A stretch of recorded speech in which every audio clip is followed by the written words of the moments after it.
దీంట్లో ఏ జోక్యం లేదు. నేను కానీ మా మంత్రివర్గం కానీ మా ముఖ్యమంత్రి గారు పదే చెప్పినాం. మీకు 21 నెలలైంది అధికారంలో, ఎవరిని అరెస్ట్ చేయలేదు, ఎవరి మీద కేసులు పెట్టలేదు. చట్ట ప్రకారమే అన్ని జరుగుతాయి. ఏ దానికైనా కమిటీ చేసినాం, ఆ కమిటీ రిపోర్ట్ ప్రకారం నిర్ణయాలు జరుగుతాయి తప్ప రాజకీయంగా మేము ఎవరిని కూడా కక్ష సాధింపు చర్యలకు మేము పోమని ముందే చెప్పినాం. అదే మాట మీద పక్క రాష్ట్రాల్లో చూస్తున్నారు మీరు, రోజు 4 అరెస్ట్ అవుతున్నారు. మాజీ మంత్రులు, ఎంపీలు, ప్రజెంట్ ఎమ్మెల్యేలు. ఇక్కడ అరెస్ట్ అయినా కానీ 20 నెలల్లో అన్ని ఎంక్వైరీ కమిటీలు వేసినాం. ఒక్కొక్క కమిటీ రిపోర్ట్ వస్తుంది. ఆ రిపోర్ట్ లో దోషులు తేలిన వారికి తప్పకుండా 45 కోట్ల రూపాయలు ఎలక్ట్రానిక్ బాండ్ల రూపంలో వచ్చినట్టు నువ్వు చూసినట్టే నేను టీవీలో చూసినా. ఆ రిపోర్ట్ అయితే నేను చదవలేదు.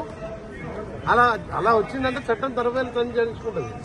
అంటే ఎవరి జోక్యం లేదు, ముఖ్యమంత్రి జోక్యం లేదు, కోమటిరెడ్డి వెంకరెడ్డి జోక్యం లేదు. చట్టం తన పని తాను చేసుకుంటూ పోతుంది. అలా విదేశాలకు కేబినెట్ అనుమతి లేకుండా ఇచ్చి మళ్ళా ఎలక్ట్రానిక్ బాండ్ల వాళ్ళ పార్టీకి వచ్చినట్టు బ్యాంక్ రిపోర్ట్ ఉన్న తర్వాత నువ్వు నేను చెప్పిన ఆగుతుందా? ఆగేదా అది? అందుకనే దీనిలో మా జోక్యం లేదు. చట్ట ప్రకారమే చర్యలు చేపడతాం. ఎంతటి వారైనా సరే కాళేశ్వరంలో కానీ, ఈ కార్ రేసింగ్ లో కానీ, ధరణిలో కానీ ఎట్టి పరిస్థితుల్లో కూడా దోసుకున్న సొమ్మంతా కక్కేయాలి. మళ్ళీ దోసుకున్న సొమ్మంతా కూడా రికవరీ చేసి మళ్ళా పేదల కార్యక్రమాలు చేయాలన్నదే మా లక్ష్యం.